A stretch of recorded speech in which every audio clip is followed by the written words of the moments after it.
بسم اللہ الرحمن الرحیم۔ السلام علیکم۔ نماز فجر کی پابندی کرنے والوں کے لیے 10 بشارتیں۔ نمبر 1، بروز قیامت اسے مکمل نور حاصل ہوگا۔ نبی کریم صلی اللہ علیہ وسلم نے ارشاد فرمایا کہ تاریکیوں میں پیدل چل کر مسجد جانے والوں کو قیامت کے دن مکمل نور کی بشارت دے دو۔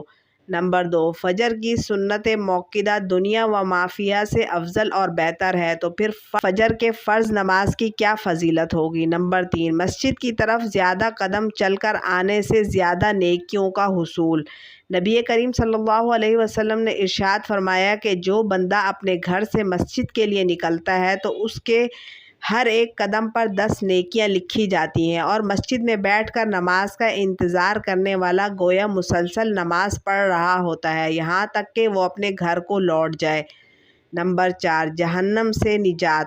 نبی کریم صلی اللہ علیہ وسلم نے ارشاد فرمایا کہ وہ شخص ہرگز جہنم میں نہیں جائے گا جو طلوع آفتاب سے پہلے اور غروب آفتاب سے پہلے نماز پڑھے، یعنی فجر اور عصر کی نماز۔ نمبر 5، نماز فجر میں فرشتے حاضر ہوتے ہیں۔ ارشاد باری تعالیٰ ہے کہ نماز کو قائم کریں آفتاب کے ڈھلنے سے لے کر رات کی تاریکی تک، اور فجر کا پڑھنا بھی یقیناً فجر کے وقت کا قرآن پڑھنا حاضر کیا گیا ہے۔ نمبر 6، اللہ تعالیٰ کا دیدار۔ جریر بن عبداللہ رضی اللہ تعالیٰ عنہ فرماتے ہیں کہ ہم نبی کریم صلی اللہ علیہ وسلم کے خدمت میں حاضر تھے کہ آپ صلی اللہ علیہ وسلم نے چاند کی طرف نظر اٹھائی جو 14ویں رات کا تھا، پھر فرمایا کہ تم لوگ بے ٹوک اپنے رب کو اس طرح دیکھو جیسے اس چاند کو دیکھ رہے ہو، اسے دیکھنے میں تمہیں کسی قسم کی بھی مزاحمت نہ ہوگی، یا یہ فرمایا کہ تمہیں اس کے دیدار میں مطلق شبہ نہ ہوگا، اس لیے اگر تم سے سورج کے طلوع اور غروب سے پہلے فجر اور عصر کی نمازوں کے پڑھنے میں کوتاہی نہ ہو سکے تو ایسا ضرور کرو۔